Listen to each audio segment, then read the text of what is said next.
नमस्कार विद्यार्थियों, आज का हमारा विषय है रस निष्पत्ति। जैसा कि हमने रस पर काफ़ी विचार किया है पहले, रस क्या है, कैसे उत्पन्न होता है, इसके अवयव कौन कौन से हैं। हमने स्थायी भाव, विभाव, अनुभाव और व्यभिचारी या संचारी भावों पर विचार किया। अब हम इस पर विचार करेंगे कि जो आचार्य भरत मुनि ने सबसे पहले यह सूत्र दिया था, उस पर जो विद्वानों ने, उनके बाद जो विद्वानों ने उस पर विचार विमर्श किया और अपने अपने मत, अपनी अपनी अवधारणा को व्यक्त किया, और उसके बाद किस प्रकार जो लास्ट में, अंत में जो रस निष्पत्ति के बारे में कौन सी धारणा जो है वो सही मानी है ज़्यादातर विद्वानों ने। तो ये सभी इन सभी विषयों पर आज हम विचार करेंगे, इन सभी मत पर हम आज विचार करेंगे। तो सबसे पहले हम जानते हैं कि आचार्य भरत मुनि ने नाटक के तत्वों पर प्रकाश डालते हुए ये सूत्र दिया था। उस समय क्योंकि नाटक भी काव्य की फॉर्म में ही होते थे, इसलिए उनके नाटक का जो ये नाटक के संबंध में जो ये उन्होंने जो भी नियम बताए, जो भी तत्व बताए हैं नाटक के, वो काव्य के ही तत्व हैं। तो उन्होंने रस निष्पत्ति पर प्रकाश डालते हुए कहा है कि विभाव, अनुभाव, व्यभिचारी संयोगाद रस निष्पत्ति।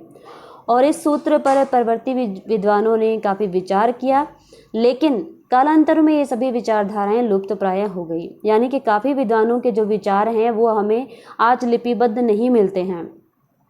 लेकिन ध्वनिवादी आचार्य अभिनव गुप्त ने अपनी पुस्तक अभिनव भारती में एक बार पुनः अपने से पहले के विद्वानों के मतों का उल्लेख करते हुए स्वमत का निर्धारण किया।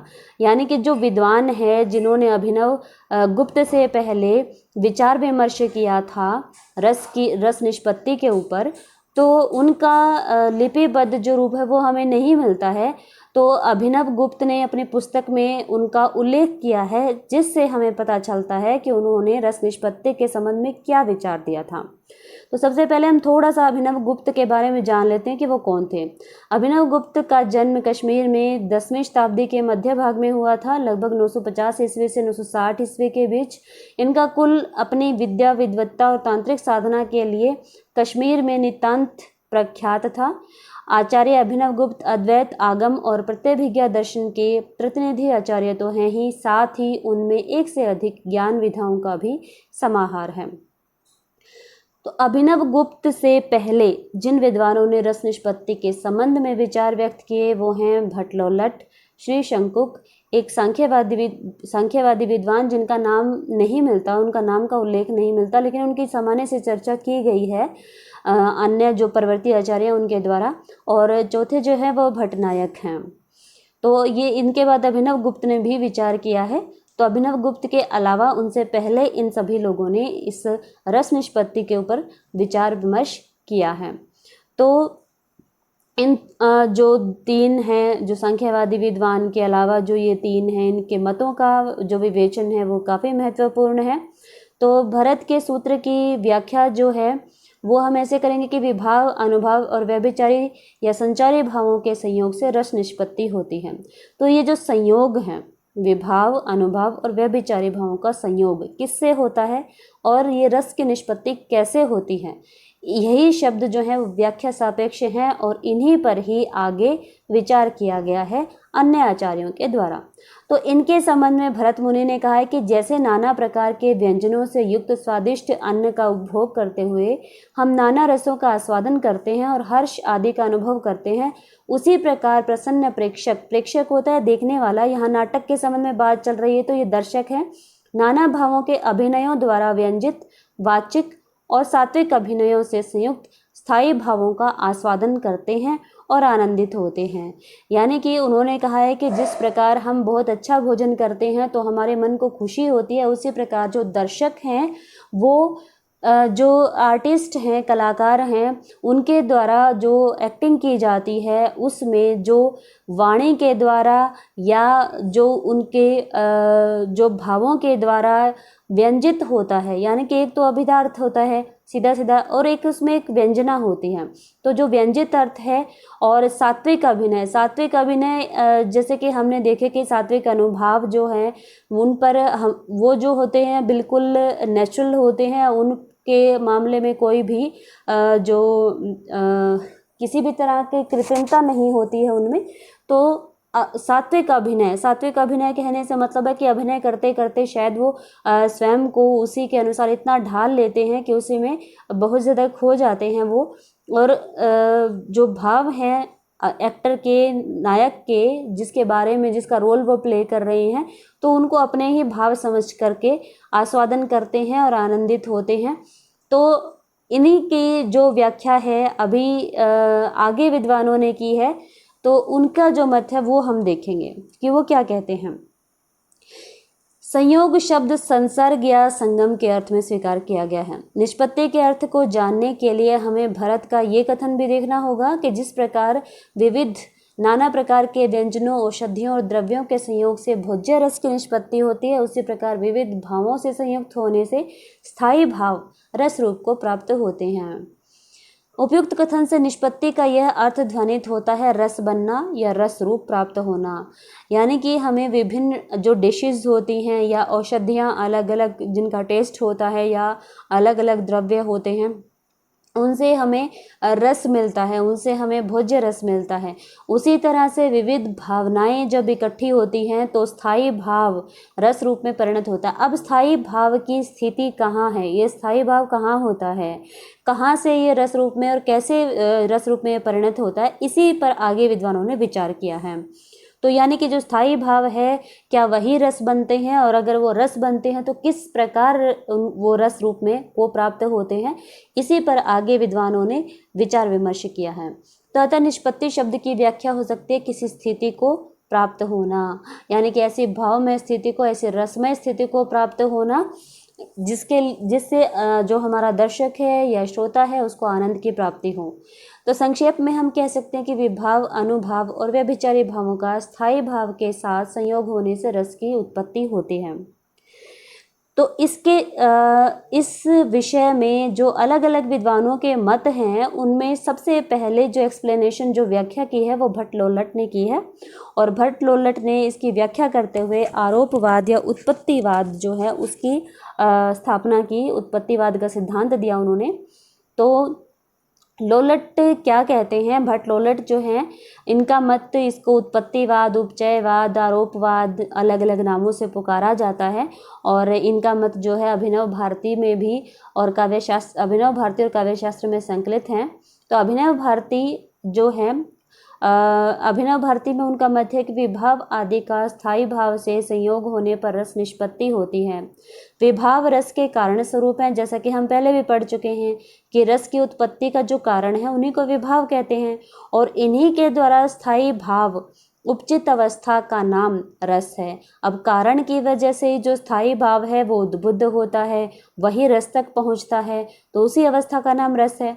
यह मूलतः अनुकार्य अर्थात राम आदि ऐतिहासिक पात्रों में ही होता है। ऐसा जो है हमारे भट्ट लोल्लट जी का यहाँ पर मानना है कि ये जो स्थायी भाव है, ये जो परमानेंट फीलिंग है, ये कहाँ होती है कि जैसे राम का कोई रोल प्ले कर रहा है, तो वो जो राम है, जो मुख्य पात्र है, जिसका रोल प्ले किया जा रहा है, जो स्थायी भाव है वो वास्तव में ये कह रहे हैं कि राम में ही है, लेकिन उनके रूप आदि अनुसंधान से अनुकर्ता नट में भी विद्यमान रहता है। अब क्योंकि नट उनकी एक्टिंग कर रहा है, राम आदि की, राम सीता लक्ष्मण जिसकी भी, वो एक्टिंग कर रहा है, उनका रूप धारण कर रहा है, उनके भावों का अनुकरण कर रहा है, तो कहते हैं कि वो स्थायी भाव जो है वो उनके अंदर भी विद्यमान रहता है, नट आदि में भी विद्यमान रहता है। तो भाव से संयोग होने पर रस निष्पत्ति होती है। काव्य प्रकाश में मम्मट ने भट्ट लोल्लट के मत को इस प्रकार प्रस्तुत किया है। वो कहते हैं कि आलंबन उद्दीपन विषयों के कारण उत्पन्न रति आदि भाव। आलंबन और उद्दीपन हमने पढ़ा था कि आलंबन जो होते हैं जिनका सहारा लेकर के, जिनके कारण, जिनकी वजह से जो स्थायी भाव जागृत होते हैं, आलंबन कहलाते हैं। उद्दीपन आलंबन की चेष्टाएं हो सकती हैं या बाहरी वातावरण हो सकता है। तो आलंबन उद्दीपन विषयों के कारण उत्पन्न रति आदि भाव, रति आदि यानी कि वो श्रृंगार रस भी हो सकता है, अन्य भाव भी हो सकते हैं, कोई परमानेंट फीलिंग। अनुभाव कार्यों से प्रतीति योग्य होकर, अब उद्दीपन, आलंबन और उद्दीपन से वो जागृत हो गया। अब अनुभाव, अनुभाव यानी कि इसके बाद जिसके अंदर जो फीलिंग जागी है वो इंसान उनको अपने हाव भावों से व्यक्त करेगा। अब आगे तो प्रतीति योग्य हो जाएगा, यानी कि सामने आएगा, तब पता चलेगा कि उसके अंदर ये रस जागृत हो चुका है। व्यभिचारी सहकारियों से उपचित होकर रस रूप को प्राप्त होते हैं। व्यभिचारी संचारी भाव होते हैं जो कि 33 होते हैं। ये बीच बीच में आते हैं और स्थायी भाव को जो उद्बुद्ध होता है और उसके साथ साथ सहकारी भाव के रूप में कार्य करते हैं और उसको अपनी चरम सीमा तक पहुंचाते हैं। तो इन व्यभिचारी सहकारी जो ये भाव होते हैं, इन्हीं की वजह से, इन्हीं के सहयोग से रस रूप को प्राप्त होते हैं। रस मूलतः अनुकार्य में होता है, किंतु अनुसंधान से नट में प्रतीयमान होता है। अर्थात नट में अनुकार्य की तुल्यता के अनुसंधान के कारण सामाजिक उन्हीं पर अनुकार्य का आरोप कर लेता है और चमत्कृत होता है। तो इनका भी मानना यह है कि जो रस है वो मूलतः है अनुकार्य, यानी कि जैसे श्री राम का रोल प्ले किया जा रहा है तो श्री राम में ही रस है, लेकिन अनुसंधान से नट में प्रतीयमान होता है, यानी कि जो दर्शक है वो उसे नट में कल्पना कर लेता है उसकी, और अर्थात नट में अनुकार्य की तुल्यता के अनुसंधान के कारण सामाजिक उन्हीं पर अनुकार्य का आरोप कर लेता है। यानी कि नट को ही, यानी जो हमारे एक्टर हैं, जो राम का रोल प्ले कर रहा है, तो जो देखने वाला है, जो दर्शक है, उसी पर श्री राम का आरोप कर लेता है, उन्हीं की फीलिंग्स का आरोप कर लेता है, उन्हीं को ही राम समझ लेता है और इसी वजह से चमत्कृत होता है। ये कहाँ तक सही है, कहाँ तक गलत है, इसके बारे में भी हम आगे विचार करेंगे। और इसमें कुछ हद तक सही भी है, क्योंकि जैसे कि हमने देखा जो रामायण है, जो सीरियल है, काफ़ी लोकप्रिय हुआ था और उनके बारे में सुना जाता है कि जो काफ़ी ऐसे लोग थे, काफ़ी स्त्रियाँ, बुज़ुर्ग स्त्रियाँ ऐसी थीं जो उन्हीं को ही सच में श्री राम समझकर उनकी वहाँ पर टीवी पर ही पूजा आरती वगैरह शुरू कर देती थी। तो ये कहाँ तक सही है, कहाँ तक गलत है, इसके बारे में आगे विचार करते हैं। तो भट्ट लोलट ने निष्पत्ति का अर्थ उत्पत्ति माना है और संयोग का अर्थ उत्पाद्य उत्पादक भाव लगाया है। यानी कि निष्पत्ति का मतलब है, रस की निष्पत्ति का मतलब है रस का उत्पन्न होना, उत्पत्ति, और संयोग का अर्थ है उत्पाद्य उत्पादक भाव, यानी कि एक उत्पादक है और दूसरा उत्पाद्य है। तो संयोग का क्या अर्थ है, ये उत्पाद्य उत्पादक क्या है? भट्ट लोलट के उदाहरण से पता चलता है कि संयोग एक मिश्रित प्रक्रिया है। इसके 4 चरण हैं। पहला तो ये है कि स्थायी भाव और विभाव का संबंध। स्थायी भाव उत्पन्न होता है, ये कहते हैं कि स्थायी भाव उत्पन्न होता है। विभाव आदि, विभाव यानी कि कारण, उसके उत्पादक कारण हैं। जो हमने पहले देखा था कि उत्पाद्य उत्पादक का संबंध जो है, तो वो यही है कि स्थायी भाव उत्पन्न होगा और उसको उत्पन्न करने का कारण बनेंगे विभाव। विभाव यानी कि जिनका सहारा प्राप्त करके रस जो है वो जागृत होता है। वो व्यक्ति और परिस्थिति दोनों हो सकते हैं, और व्यक्ति के द्वारा जगाया गया, परिस्थिति के द्वारा या बाहरी वातावरण के द्वारा उद्बुद्ध किया गया हो सकता है। तो स्थायी भाव और अनुभव में क्या संबंध है? स्थायी भाव अनुभवों से ही प्रतीति योग्य बनते हैं। अब स्थायी भाव है, परमानेंट फीलिंग है, जागृत हो गई, हमें कैसे पता चलेगा कि वो जागृत हो गई? अगर किसी को गुस्सा आया है तो हमें कैसे पता चलेगा कि इसको गुस्सा आया है? अब वो कुछ ना कुछ ऐसा शरीर के द्वारा या वाणी के द्वारा या उसके अंदर कुछ ऐसे चेंजेस होंगे, जैसे सात्विक जो अनुभव होते हैं, ये उसके अंदर उसकी आंखें लाल होंगी या उसके रोंगटे खड़े हो जाएंगे, वो जाड़ जो दांत है वो पीसेगा, तो उससे हमें पता चलेगा कि उसको क्रोध आया है। और ये सभी अनुभव होते हैं, तो इनसे प्रतीति होती है, हमें पता चलता है कि इसको क्रोध आया है, यानी कि ये भाव जागृत हो चुका है अब इसके अंदर। तो स्थायी भाव अनुभवों से ही प्रतीति योग्य बनते हैं। अर्थात स्थायी भाव जो है वो प्रतीत्य है, यानी कि जिसकी प्रतीति हो रही है, स्थायी भाव उसकी प्रतीति हो रही है, अनुभव जो है वो प्रतीतक है, यानी कि इससे पता चल रहा है कि वो जागृत हो चुका है। तो इस संबंध को प्रतीत्य प्रतीतक संबंध कहेंगे। स्थायी भाव और व्यभिचारी भाव का संबंध। स्थायी भाव पोष्य हैं और व्यभिचारी भाव पोषक हैं। अब स्थायी भाव जो है उनका पोषण किया जाता है किसके द्वारा? व्यभिचारी भावों के द्वारा, क्योंकि एक जो फीलिंग है उसको चरम सीमा तक पहुंचाने के लिए बहुत सारी जो फीलिंग्स होती हैं वो सहकारी भाव में कार्य करती हैं। यदि हम श्रृंगार की भावना को ले लेते हैं तो एक जो नायिका है उसको उसके अंदर काफ़ी सारी मतलब एक जो प्रेम को उत्कर्ष तक पहुंचाती है वो बहुत सारी फीलिंग होती हैं। तो उसमें जो है नायक से जो रूठना है या फिर चिंता करना है या फिर ईर्ष्या की भावना है या फिर जो अन्य उनकी जो ईर्ष्या की भावना होगी तो वो सारी सहकारी भावना में आएगी। कभी उसके अंदर डर भी पैदा होगा, ठीक है। तो इस तरह से जो अन्य ये व्यभिचारी ये साथ साथ जो भाव आते हैं जो थोड़ी थोड़ी देर के लिए आते हैं इसको पुष्ट करते हैं किसी भी भाव को, तो इनको व्यभिचारी भाव कहते हैं। अब पोषण किसका किया जा रहा है? स्थायी भाव, यानी कि जो रति का भाव है उसका पोषण किया जा रहा है, उसको श्रृंगार रस तक पहुंचाना है।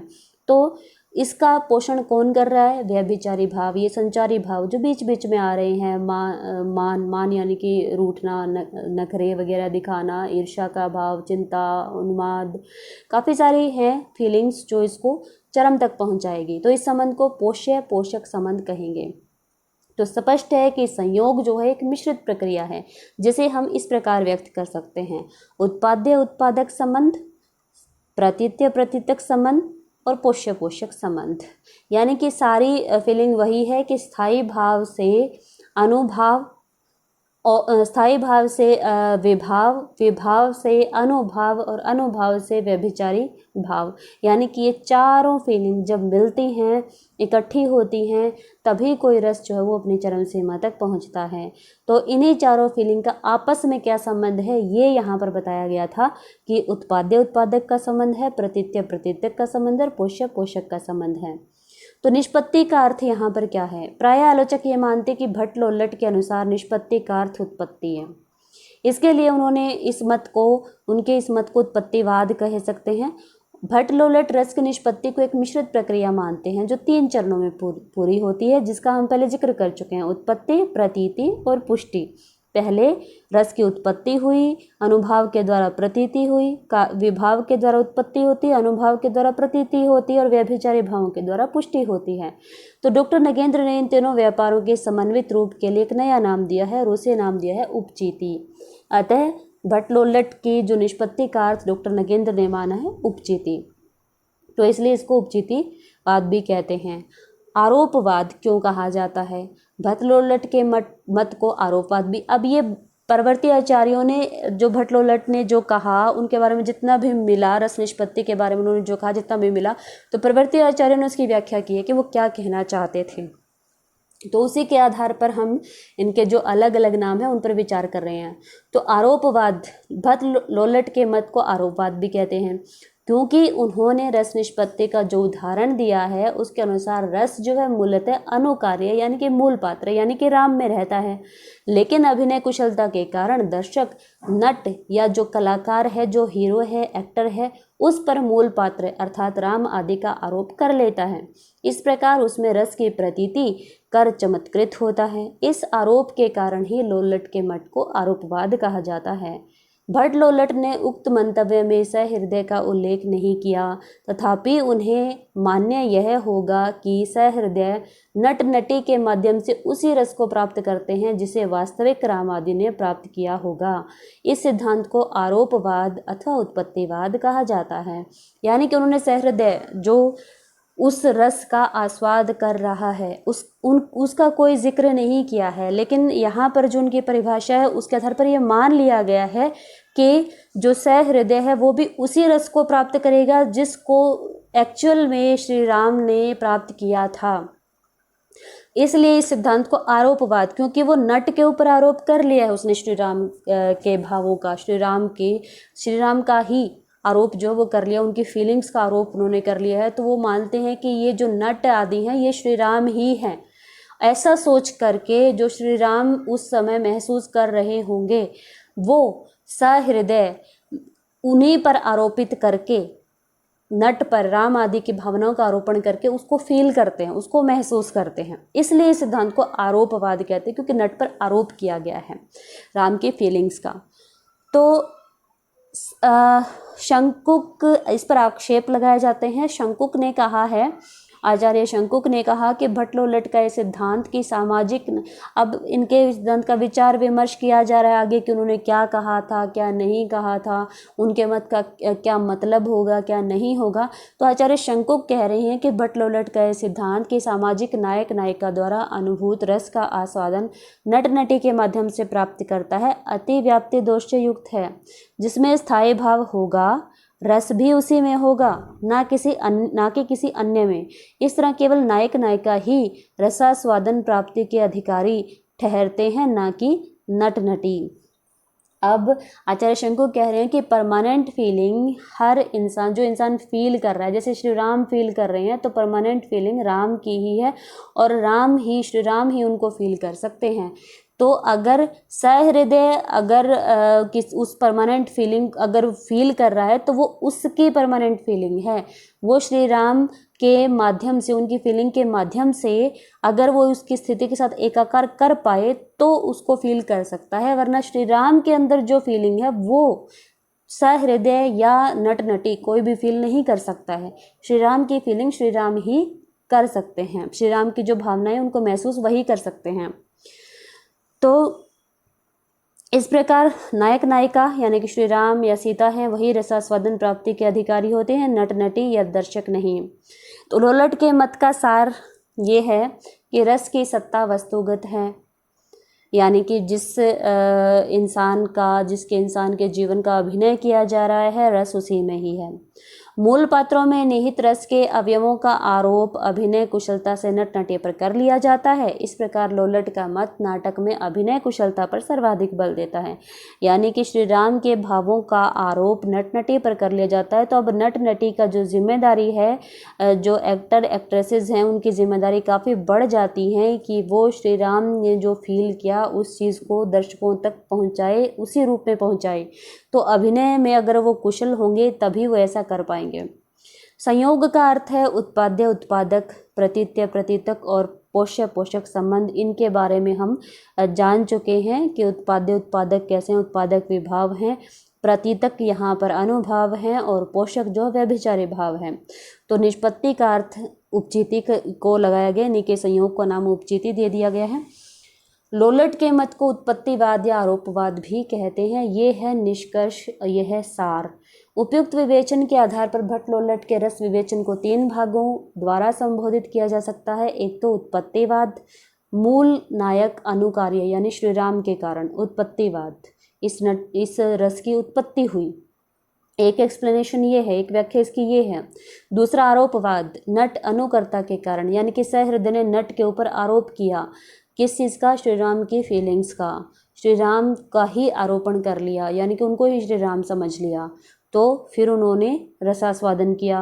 और तीसरे चमत्कारवाद के कारण, यानी कि प्रेक्षक और दर्शक के कारण, तो अब उन पर आरोप करके उनकी भावनाओं का अब दर्शक जो है चमत्कृत हुआ या आनंदित हुआ, तो ये दर्शक के अंदर जो है ये फीलिंग आई।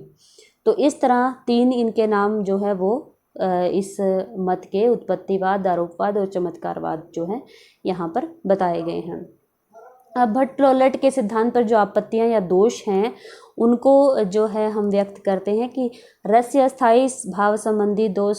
भरत मुनि ने अपने सूत्र में कहीं भी स्थायी भाव का उल्लेख नहीं किया है। स्थायी भाव रस से भिन्न नहीं हो सकता और ना ही इसे अलग से स्पष्ट किया जा सकता है। अगर इसे अलग मान भी लें तो फिर पुष्टि किस चीज़ की, यानी कि जो स्थायी भाव है वो रस से अलग नहीं हो सकता, स्थायी भाव ही रस रूप में परिणत होता है। तो अगर वो अलग होता तो फिर पुष्टि किस चीज़ की होती। कार्य कारण संबंधी दोष, इसमें भी महत्वपूर्ण है कार्य। भट्ट लोल्लट ने अपने विवेचन में स्थायी भाव या रस को कार्य मान लिया है, जो कि उचित नहीं है, क्योंकि रस तो विभाव और अनुभव के बाद भी मन में विद्यमान रहता है। यदि रस कार्य है तो कारण विभाव अनुभव के बाद भी क्यों रहता है, यानी कि रस कोई कार्य नहीं है, कहीं बाहर से नहीं आता कि कुछ समय के लिए आया और चला गया। जो रस है वो एक परमानेंट फीलिंग है, जो विभावों के द्वारा जागृत होने पर, अनुभवों के द्वारा व्यक्त होने पर भी अंदर ही बना रहता है, स्थायी रूप से परमानेंट जो फीलिंग है वो बनी रहती है। भट्ट लोलट उत्पत्तिवाद के मानने वाले हैं, अतः उनके अनुसार ये सिद्ध होता है कि रस वर्तमान नहीं होता, अर्थात वो ये नहीं मानते कि रस पहले से विद्यमान होते हैं, वे तो बस इतना मानते कि रस उत्पन्न होता है। यह मानना नितांत अनुचित है। अब वो ये कह रहे हैं कि रस की स्थिति जो है मूल जो हमारे नायक नायिका हैं यानी कि श्री राम सीता है उन्हीं में ही है।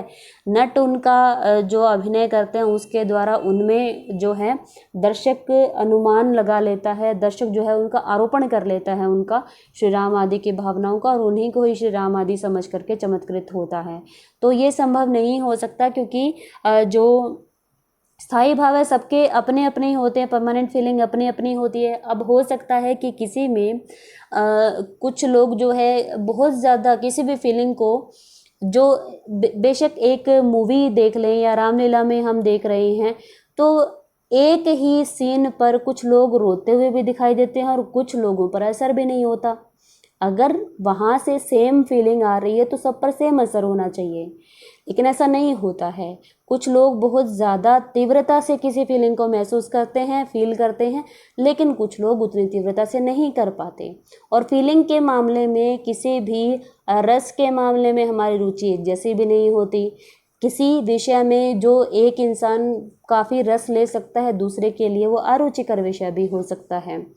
तो जो फीलिंग है वो बाहर से कहीं नहीं आती और दूसरे की फीलिंग का हम किसी भी तरह से आस्वाद नहीं कर सकते। दूसरे की भावनाओं का हम अब हमारे अंदर ही जो स्थायी भाव है उसी के द्वारा ही रसास्वादन करते हैं। तो नट संबंधी अवधारणा में भट्ट लोलट ने गंभीरता से काम नहीं लिया। उनका यह मानना कि अनुकर्ता नट या अभिनेता अनुकार्य मूल पात्र का अनुभवजन्य अनुकरण करता है। अब अनुभवजन्य अनुकरण कैसे हो सकता है? पहली बात तो कि राम आदि जो पात्र हैं वो पहली बात तो नट नटी के द्वारा नहीं देखे गए हैं, तो उनका उनके विषय में अनुभव नहीं हो सकता है। और जो उनकी अलग अलग भावनाएं हैं, अगर हम रति भाव को ही ले लें तो उनका अनुभव वो कैसे कर सकते हैं? वो तो वही मूल पात्र है, वही कर सकते हैं। तो नट नटी को इस बारे में कोई अनुभव नहीं है, वो तो सिर्फ कल्पना के द्वारा या अपने अभिनय कुशलता के द्वारा उसका जो मंचन है वो नाटक पर कर देते हैं, वो स्टेज पर कर देते हैं। तो पांचवा आक्षेप है कि प्रेक्षक संबंधी उनकी स्थापना भ्रामक है। प्रेक्षक यानी कि दर्शक जो है उसके संबंध में उनकी स्थापना भ्रामक है। भट्ट लोलट रस की उत्पत्ति मानते हैं। यदि मान लेते हैं कि रस उत्पन्न होता है तो फिर दर्शक को आनंद कैसे मिलेगा? क्या दूसरों के भोजन से अपने भूख की तृप्ति संभव है? यानी कि स्थायी भाव अगर राम में है तो नट के द्वारा कैसे वो अनुभूत किया जाएगा, कैसे वो दर्शक तक पहुँचाया जाएगा और दर्शक उसके द्वारा कैसे चमत्कृत होगा? क्या ये संभव है कि जो रस है जो श्री राम में पैदा हुआ था उसका जो आनंद है वो दर्शक उठा सके? तो हम तो सिर्फ अपनी ही फीलिंग्स का ही आनंद उठा सकते हैं, अपनी भावनाओं का आनंद उठा सकते हैं, किसी दूसरे की भावना का नहीं। यदि हम नट के अभिनय को ही अनुकरण की सफलता मान लें तो बिना कार्य को देखे सफलता का पता किस प्रकार लगाया जा सकता है? अब वही है कि हमने श्री राम को नहीं देखा है, हमें नहीं पता कि नट नटी जो अभिनय कर रहे हैं वो कितना कुशलता पूर्वक कर रहे हैं, वो सफल हैं या नहीं हैं उनका अभिनय करने में।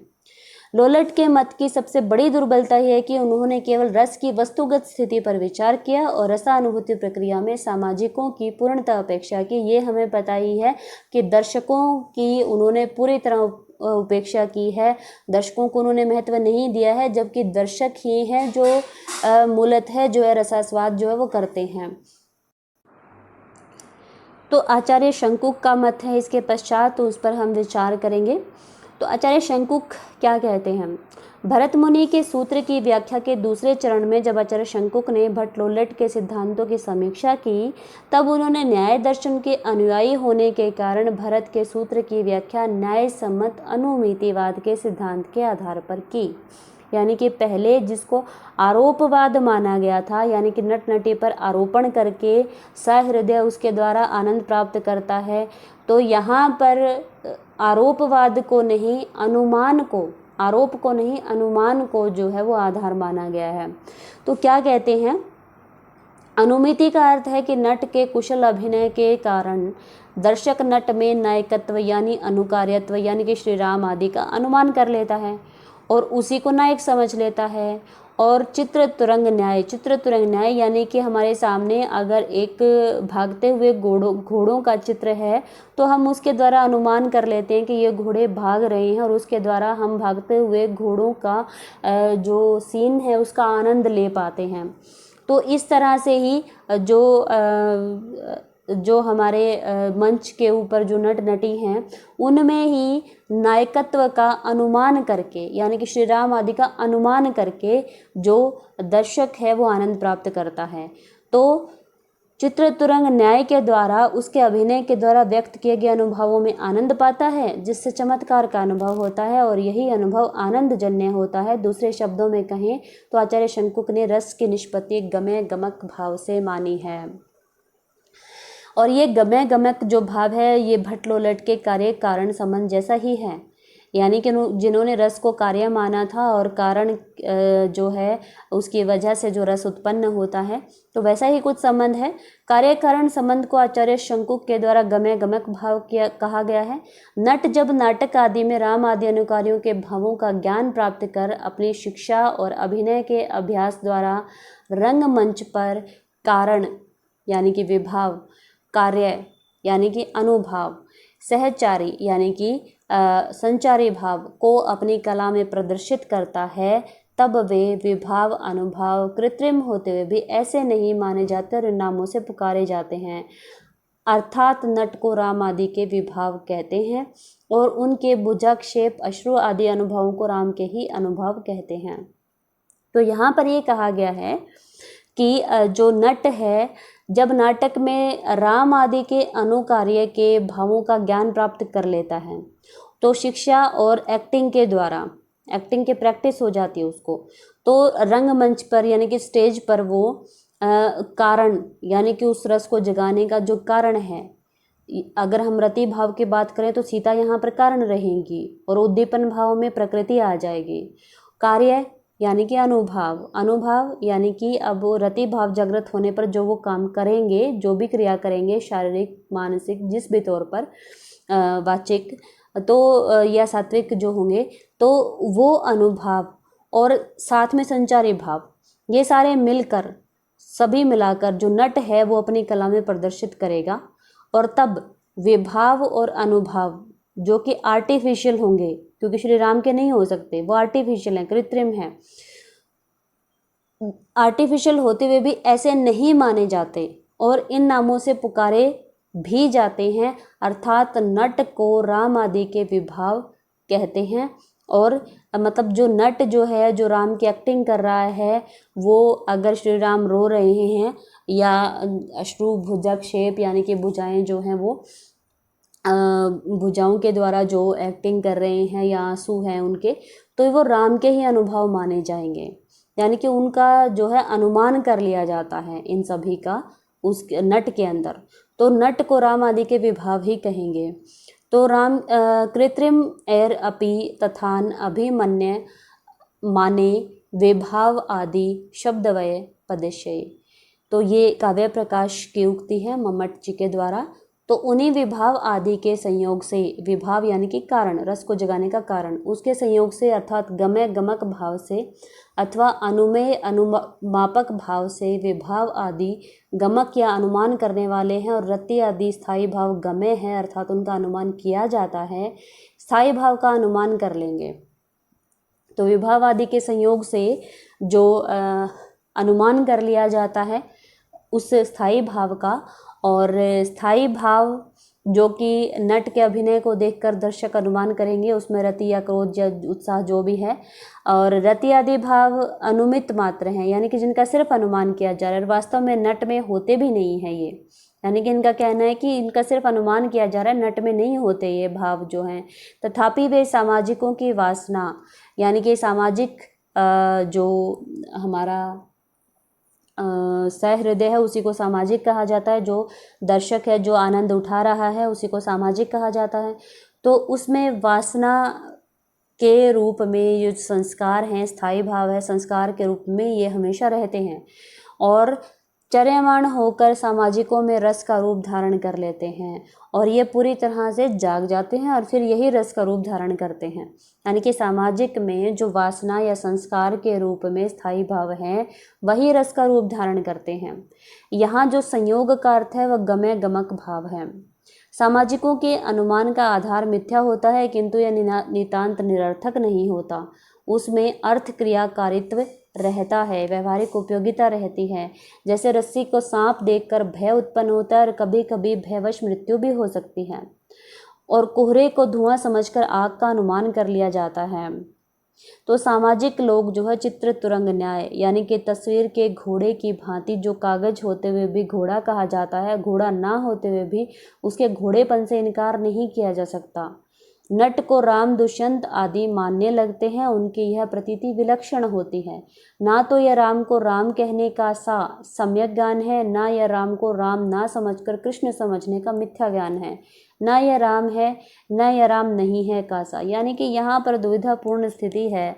यहाँ पर नट जो है वो राम दुष्यंत आदि के आदि जो है उनकी जो एक्टिंग कर रहे हैं, तो जो हमारा दर्शक है वो उसे राम सा मान लेते हैं। राम है ऐसा भी नहीं मानते, और राम नहीं है यानी कि कृष्ण है ऐसा तो नहीं मानते।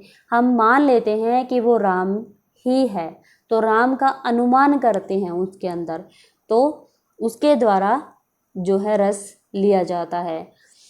तो गमय गमक भाव ये क्या है? गमक है कारण या विभाव आदि का अनुमान करने वाले, और गमय है कार्य या रस का अनुमान किए जाने वाले मुख्य विषय या अनुभव। तो गमय है वो अनुमान जो जिसके जो एक्टिंग कर रहा है नट, उसके अंदर जो अनुमान किया जा रहा है वो जो अनुमान है वो है गमय। और जो गमक है वो कारण या विभाव आदि का अनुमान करने वाले, जिनकी वजह से रस पैदा हुआ है तो उनका अनुमान करते हैं। और गमय जो है कार्य या रस यानी कि श्री राम का अनुमान, जिसके अंदर जो रस पैदा हो रहा है उसका अनुमान। तो अनुमान्य नट जिसके द्वारा या जिसमें रस का अनुमान कर लिया जाता है वो माध्यम अनुमान्य होता है। अनुमानक कौन मानता है, अनुमान कौन करता है? दर्शक होता है, प्रेक्षक होता है, ये गुण रहता है। अनुकार्य मुख्य नायक यानी कि श्री राम आदि अनुकार्य होंगे जिनकी एक्टिंग कर रहे हैं नट आदि। अनुमान्य नट होगा जिसके द्वारा रस का अनुमान किया जाएगा। इसके अनुसार भी रस ना तो नट में रहता है ना ही प्रेक्षक में रहता है, केवल नट में उसके अनुमान के माध्यम से प्रेक्षक को चमत्कार होता है जिससे उसको आनंद मिलता है। यानी कि ना तो रस एक्टर में है और ना ही उसको देखने वाले दर्शक में है, दोनों में ही नहीं है। तो अनुमान करता है दर्शक उस नट के अंदर, उस एक्टर के अंदर, और जिससे उसको आनंद मिलता है। तो चित्र तुरंग न्याय ये जो ज्ञान है चारों लोकों में जो जितने ज्ञान माने गए हैं, 4 प्रकार के ज्ञान माने गए हैं, उनसे अलग ज्ञान है। एक तो समय ज्ञान होता है कि रस्सी है तो रस्सी को रस्सी समझ रहे हैं, ये सही ज्ञान है। मिथ्या ज्ञान जब हम रस्सी को सांप समझ लेते हैं। संशय ज्ञान हमारे मन में डाउट होता है कि रस्सी है या सांप है। सदृश्यात्मक ज्ञान रस्सी जैसा है, सांप भी हो सकता है, तो ऐसा समझना सदृश्यात्मक ज्ञान। तो चित्र तुरंग ज्ञान इन सबसे अलग है। घोड़े का चित्र देखकर यह घोड़ा है ऐसा ज्ञान चित्र तुरंग ज्ञान है। इसी ज्ञान के आधार पर सामाजिक सहृदय दर्शक नाटक देखते समय नट में राम आदि का अनुमान कर लेते हैं। यानी कि वो राम को राम ही समझेंगे, जो कृष्ण नहीं समझेंगे। यानी कि नट जो है राम का रोल प्ले कर रहा है तो उसमें वो राम का अनुमान कर लेते हैं। और नट में जो स्थायी भाव का भी अनुमान वो कर लेते हैं। और अन्य विषयक अनुमान में सुख का अनुमान करने से सुख नहीं मिलता है। हालांकि उदाहरण के लिए गर्मी से व्याकुल पथिक वट की वृक्ष की छाया का अनुमान कर ले तो उसका ताप नहीं मिटता, किंतु काव्य और नाटकों के विलक्षण प्रभाव द्वारा अनुमान किया गया आनंद भी सहृदय सामाजिकों की वासना के कारण आस्वादनीय बन जाता है, क्योंकि काव्य में शिक्षित नट के अभिनय कौशल से विभाव आदि बनावटी होने पर भी वास्तविक प्रतीत होते हैं। तो यहाँ पर ये कह रहे हैं कि हालांकि अगर हम छाया का अनुमान कर लें तो हमें शीतलता नहीं मिल सकती, या हम चित्र में जो घोड़ा है उसको देख करके हम राइडिंग का जो मज़ा है वो नहीं ले सकते हैं। लेकिन जो काव्य है वो ऐसी विलक्षण चीज़ है कि उसके द्वारा जो हमें एक आनंद और एक कल्पना के लोक में जो पहुंचाया जाता है उसके द्वारा हम आनंद ले सकते हैं, उसके द्वारा हम उन भावनाओं को महसूस कर सकते हैं। जैसे मेडिटेशन वगैरह में किया जाता है कि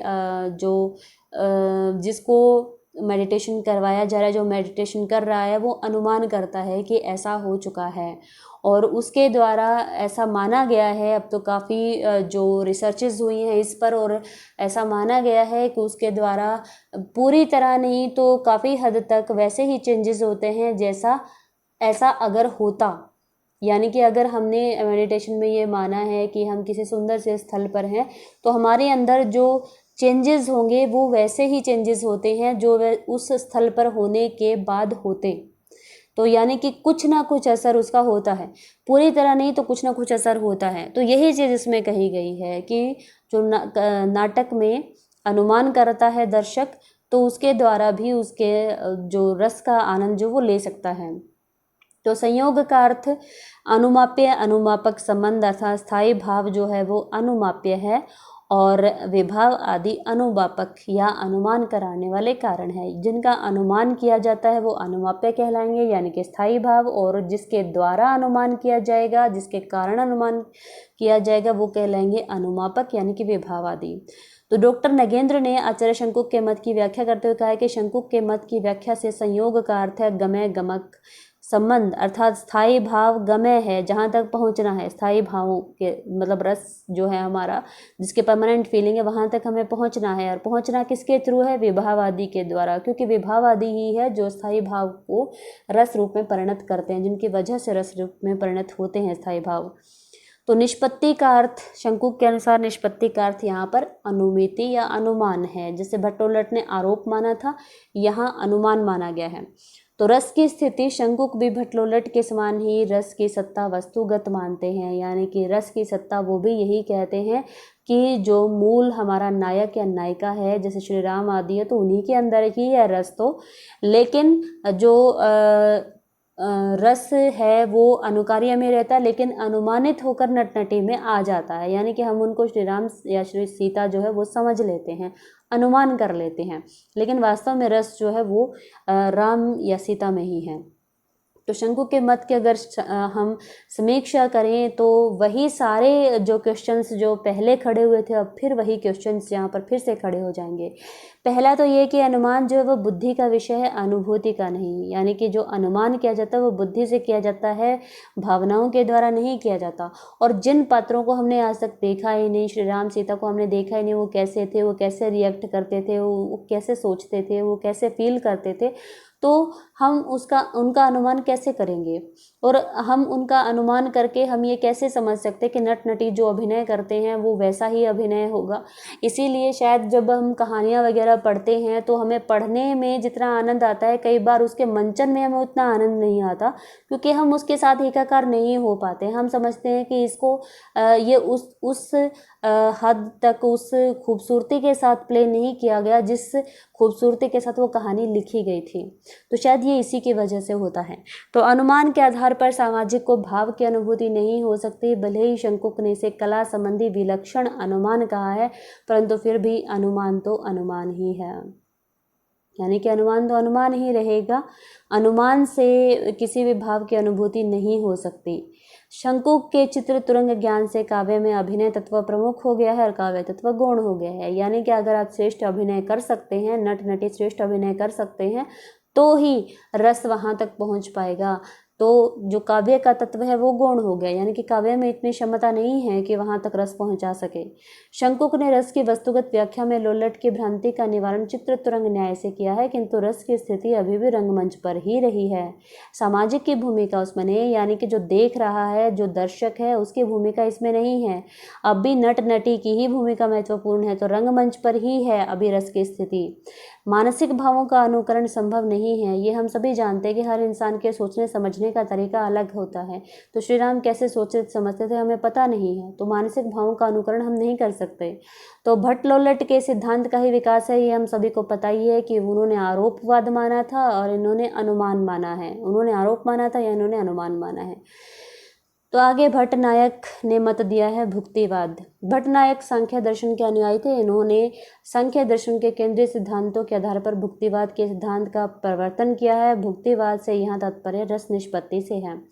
इन्होंने अपने सिद्धांतों में यह स्थापना की कि रस की ना तो प्रतीति होती है जैसा कि आचार्य शंकुक मानते हैं और ना ही उत्पत्ति होती है जैसा कि भट्ट लोल्लट मानते हैं।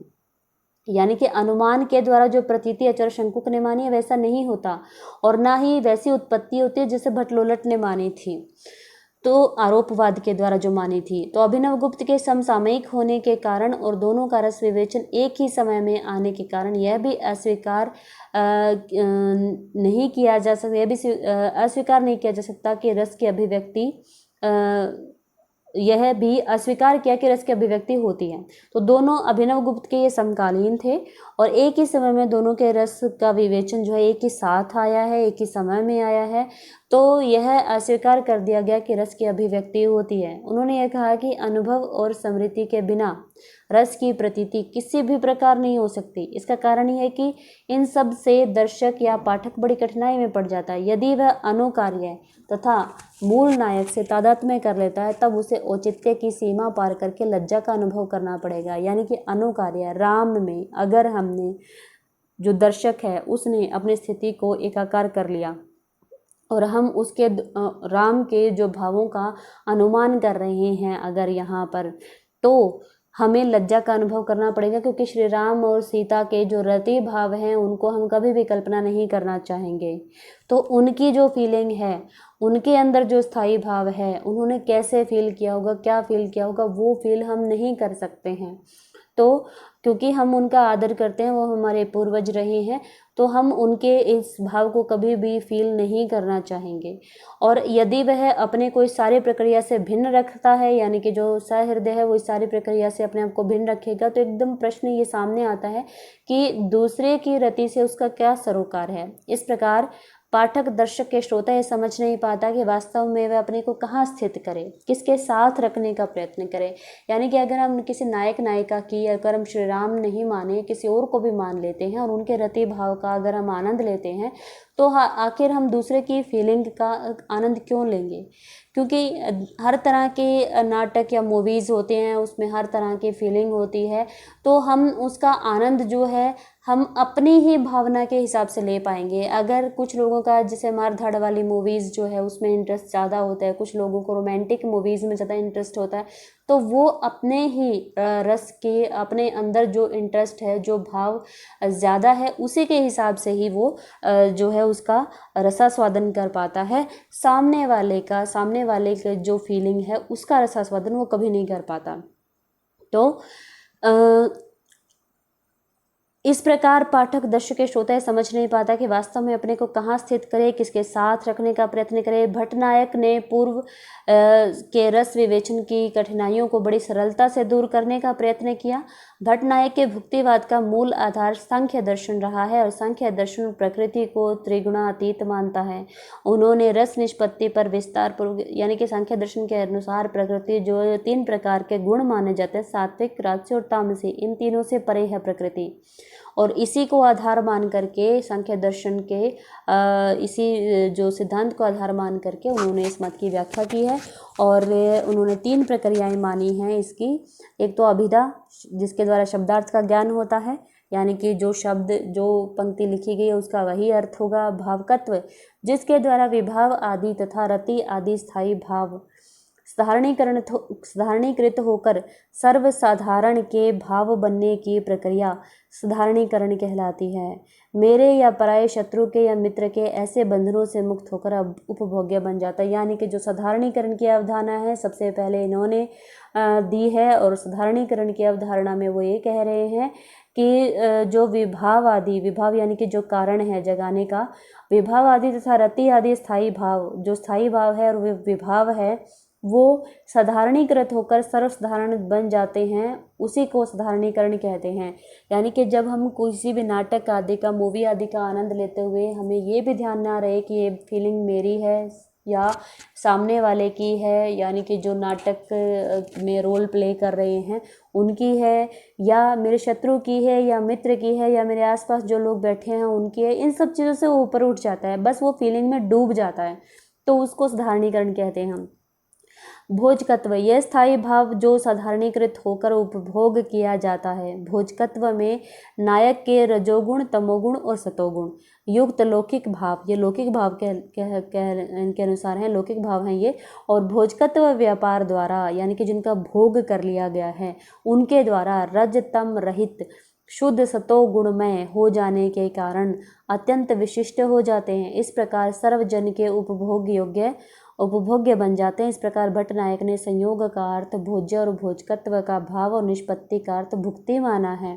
यानी कि ये वही सिद्धांत है जिसमें रज और तम दोनों तिरोहित होकर के जो सात्विक गुण है उसके विशिष्ट हो जाने के बाद जो साधारणीकृत की अवस्था आ जाती है, क्योंकि जो सात्विक स्थिति में जाने के बाद जो हमारा प्रेक्षक है, दर्शक है या इंसान है जो सात्विक स्थिति में जाता है तो उसके अंदर अपने पराये का कोई भेदभाव या तुच्छ वासनाएं नहीं रह जाती है। वो एक उच्च भावभूमि पर स्थापित हो जाता है जहाँ वो लोक, देश, काल आदि की सीमा से तेरे मेरे, अपने पराये, इन सभी की सीमाओं से ऊपर उठ जाता है। तो उसी स्थिति को इन्होंने भोजकत्व जो है उसकी संज्ञा दी है, तो साधारणीकरण के माध्यम से। तो भट्टनायक ने संयोग का अर्थ भोज्य और भोजकत्व का भाव और निष्पत्ति का भुक्ति माना है। निष्पत्ति और संयोग क्या अर्थ माना है? निष्पत्ति का अर्थ है भुक्ति, यानी कि जिसका भोग कर लिया गया है, और संयोग का अर्थ है भोज्य भोजक संबंध। भोज्य जो खाने लायक है, भोजक जो खा रहा है, ठीक है।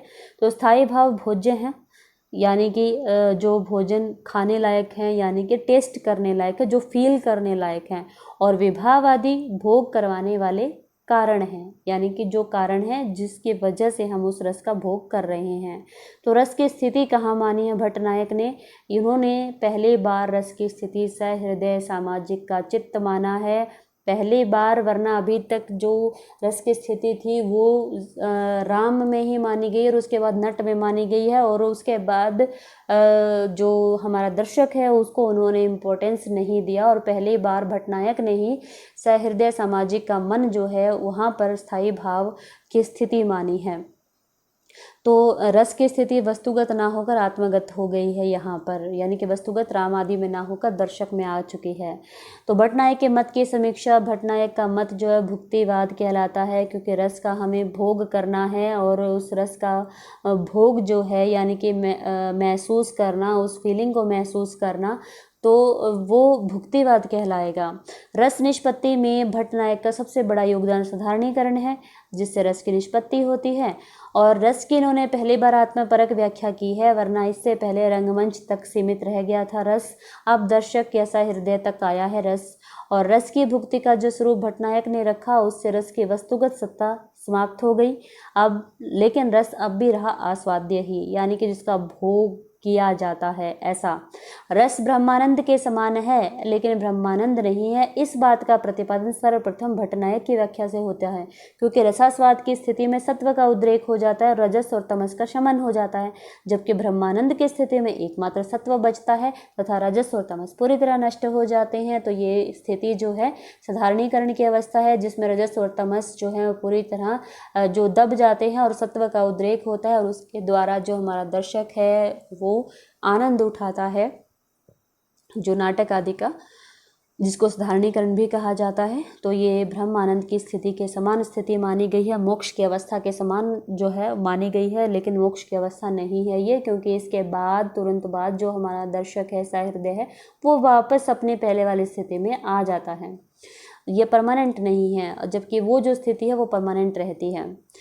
अभिनव गुप्त ने भट्ट के विषय में कहा है कि उन्होंने काव्य के दो नए ऐसे व्यापारों को स्थान दिया जिनके लिए शास्त्र में कहीं कोई प्रमाण नहीं मिलता। अभिनव गुप्त के अनुसार उन दो क्रियाओं भावकत्व और भोजकत्व का काम व्यंजना और ध्वनि से चल सकता था। अब अभिनव गुप्त थे जो व्यंजनावादी थे, व्यंजनावाद में विश्वास करते, ध्वनिवादी आचार्य थे, तो ये कहते हैं कि व्यंजना और ध्वनि से भी काम चल सकता था, भावकत्व और भोजकत्व की बजाय। भोजकत्व स्वयं ही रस निष्पत्ति है, वास्तव में रस वही है जिसका आस्वादन किया जा सके, अतः भोग का अर्थ स्वयं रस के साथ है। फिर भट्टनायक द्वारा भोजकत्व को पृथक शक्ति मानने का कोई उचित कारण नहीं है, क्योंकि वह तो ध्वनि के द्वारा स्वयं ही संपन्न हो जाता है। अतः संयोग का अर्थ ध्वनि तथा व्यंजित होना और निष्पत्ति का अर्थ आनंद भाव से प्रकाशित होना निकलता है। यानी कि जो हमारे अभिनव गुप्त है, जो कि ध्वनिवादी आचार्य थे, वो ये मानते थे, क्योंकि ध्वनिवादियों का ये मानना है कि एक जो कविता हम पढ़ते हैं तो एक तो उसका सीधा सीधा अर्थ निकलता है, और एक कविता जो हम पढ़ते हैं या जो नाटक हम देखते हैं उसके अंदर कहीं कोई गहरी जो अर्थ है वो व्यंजित होता है, उसके अंदर गहरा अर्थ छुपा हुआ होता है, क्योंकि कवि जो है वो सीधी सीधी रचना इनके हिसाब से नहीं करते हैं, उनके अंदर कोई मूल, कोई गूढ़ संदेश, कोई गहरी व्यंजना होती है, और वो उसी को ध्वनि कहते हैं, स्फोट कहते हैं। तो उस ध्वनित अर्थ, उस व्यंग्य जो अर्थ है उसको समझना होता है साधक को, जो हमारा सहृदय है उसको। तो वो कहते हैं कि ये ज़्यादा सही रहता भावकत्व और भोजकत्व की बजाय। तो इनका मत है, ये चौथे व्याख्याता है, इनके मत से रस की अभिव्यक्ति होती है, इसलिए उसका मत अभिव्यंजनावाद कहलाता है। रस जो है वो अभिव्यक्त होता है, तो इसलिए उनका मत जो अभिव्यक्तिवाद कहलाता है। तो सहृदयों के चित्त में वासना रूप से स्थित स्थायी भाव विभाव आदि के प्रभाव से रस रूप में उसी प्रकार व्यक्त हो जाते हैं जिस प्रकार जल के छींटे देने से मिट्टी में व्याप्त गंध व्यक्त हो जाती है। यानी कि ये मानते हैं कि सहृदय में ही स्थित होते हैं स्थायी भाव, और बाहर से कोई रीज़न, कोई कारण मिलने से यही स्थायी भाव रस रूप में व्यक्त होते हैं। और जैसे मिट्टी में खुशबू होती है, लेकिन जैसे बारिश होती है तो खुशबू बाहर आ जाती है, लेकिन वो उसमें छिपी हुई है। तो इस प्रकार जो रस की स्थिति है वो सहृदय के अंदर ही है, सोई पड़ी है, बाहर से कारण मिलते ही वो व्यक्त हो जाती है। और क्योंकि रस अभिव्यक्त होता है, इसलिए इनके जो सिद्धांत को अभिव्यक्तिवाद कहा जाता है। तो रस का स्वरूप क्या माना है इन्होंने? यद्यपि भट्टनायक ने रस की आत्मपरक व्याख्या कर दी थी पहले ही कि जो रस है वो सहृदय के अंदर होता है, जिसे नाटक और काव्य से हटकर रस का स्थान सहृदय का चित्त हो गया था, फिर भी रस आस्वाद्य ही रहा, उसकी वस्तुपरक सत्ता का सर्वथा लोप नहीं हुआ। यह कार्य अभिनव गुप्त की व्याख्या से हुआ। उन्होंने रस को चर्वणा आनंद रूप कहा, और विभाव आदि के प्रभाव से सहृदय के चित्त के रति अधिस्थायी भाव व्यक्त होकर व्यंजना के अलौकिक व्यापार से आस्वाद्य बन जाते हैं, उनका आस्वाद ही रस है। यानी कि वो सारी प्रक्रिया जो मैंने आपको रस निष्पत्ति के अंतर्गत समझाई थी, वो जो सारी प्रक्रिया है, यानी कि विभाव से जैसे रस का जो कारण है इनसे उत्पन्न होगा, अस्थायी भाव जो है वो उसकी वजह से उत्पन्न होगा और अनुभव के द्वारा व्यक्त हो जाएगा, और जो रस है वो किस प्रकार जो फीलिंग्स है, जो स्थायी भाव है, उससे व्यक्त होकर उसका आस्वाद लिया जाता है, तो वो आस्वाद्य बन जाता है।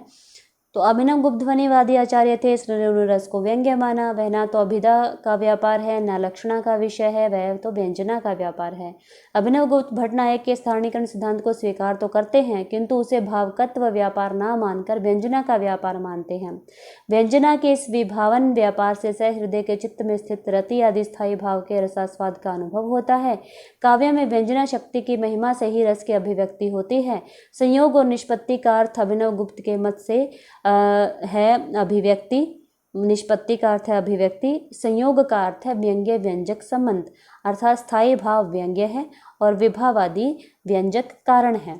यानी कि जो स्थायी भाव है वो हमारा व्यंग्य है। व्यंग्य यानी कि वो अर्थ जो सीधे सीधे नहीं मिलता, उसको गहरे उतरने पर वो अर्थ हमें मिलता है। किसी भी कविता में, किसी भी रचना में एक गहरा संदेश होता है, एक गहरा भाव होता है, वो व्यंग्य अर्थ होता है उसका। और विभावादि जो व्यंजक कारण है, जो उस व्यंग्य अर्थ को बाहर निकालते हैं। तो अभिनव गुप्त का निष्पत्ति का अर्थ जो है वो अभिव्यक्ति है, और संयोग का अर्थ है व्यंग्य व्यंजक संबंध।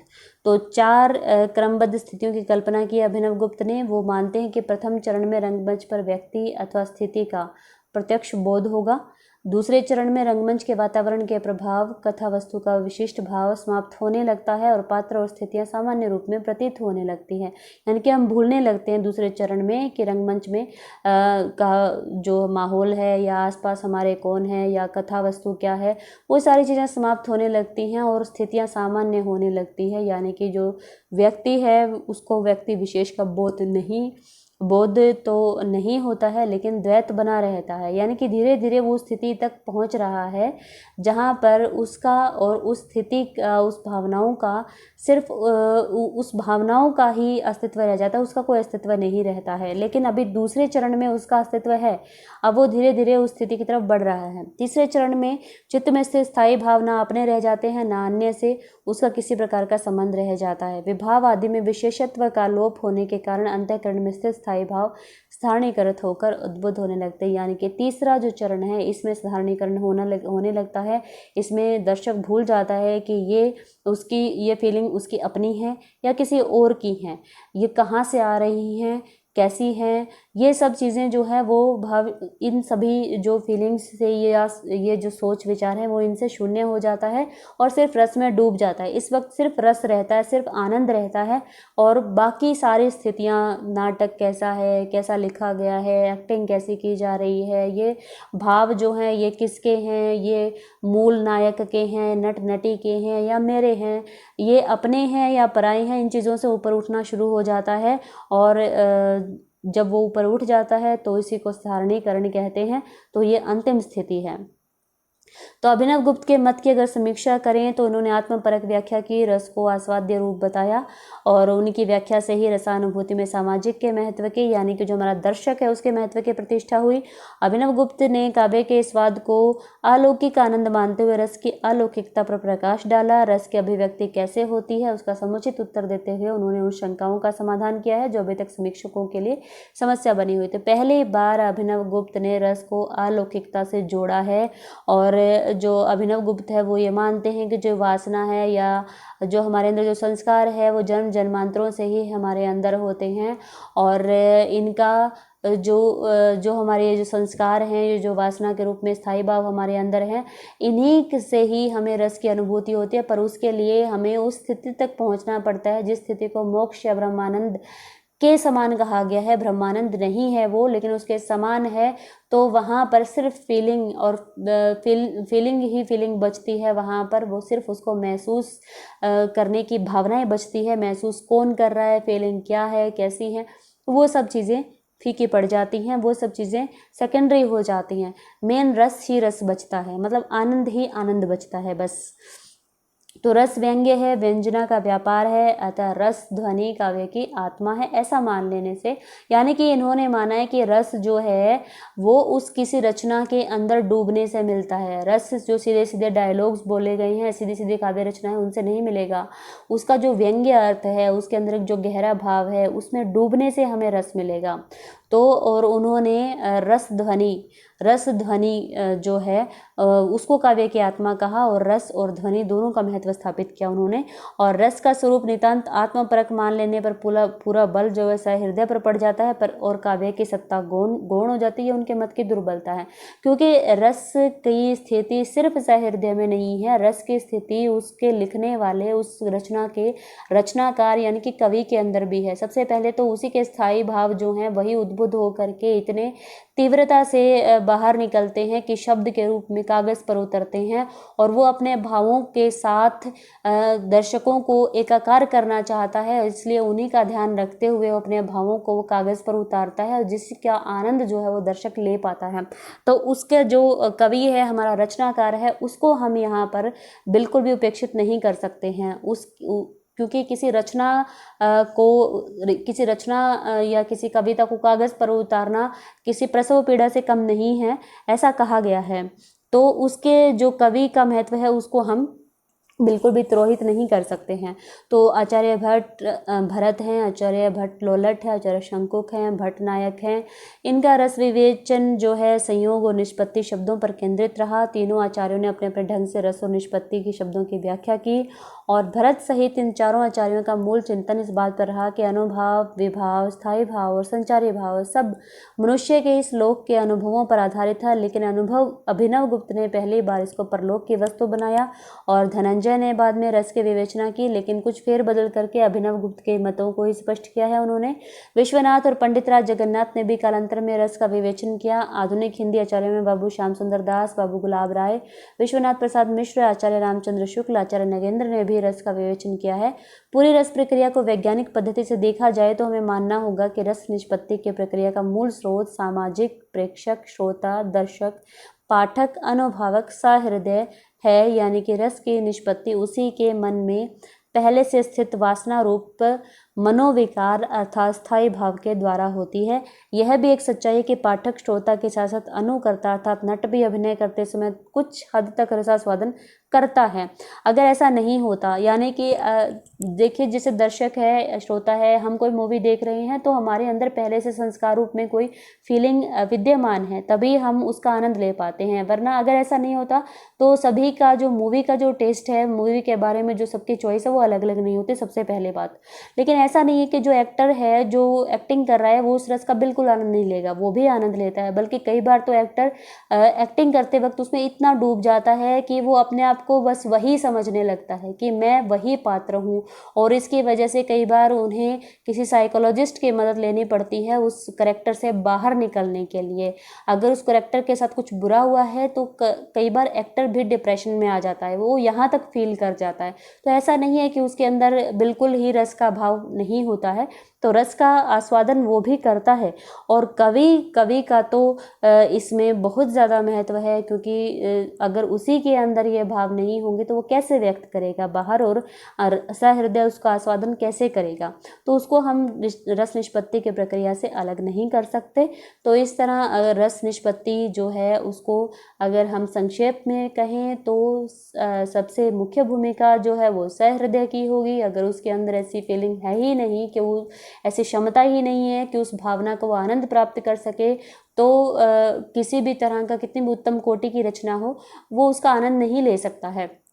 और दूसरा जो है जो हमारे नायक नायिका है उनका भी महत्व कम नहीं है, लेकिन जो हमारा कवि है उसका महत्व भी काफ़ी अधिक है, क्योंकि वही है जो अपने अंदर के भावों को बाहर इस रूप में व्यक्त करता है कि दूसरे उसका आनंद ले सकें। तो जो रस निष्पत्ति है ये पूरी प्रक्रिया जो है इन्हीं के इर्द गिर्द घूमती है, कुछ कम कुछ ज़्यादा, तीनों ही इस जो रस का आस्वादन करते हैं। तो जो रस है वो आस्वाद का विषय है। तो उम्मीद है ये टॉपिक थोड़ा सा क्योंकि लंबा हो गया था, काफ़ी लेंथी था, इसलिए थोड़ा सा जल्दी चलना पड़ा। तो उम्मीद है आपको ये टॉपिक अच्छे से समझ में आया होगा। अगर नहीं तो आपकी जो क्वेरी है वो आप कमेंट बॉक्स में लिख सकते हैं, आपके प्रश्नों का जवाब दिया जाएगा। और आगे फिर मिलते हैं एक नए टॉपिक के साथ, तब तक के लिए नमस्कार।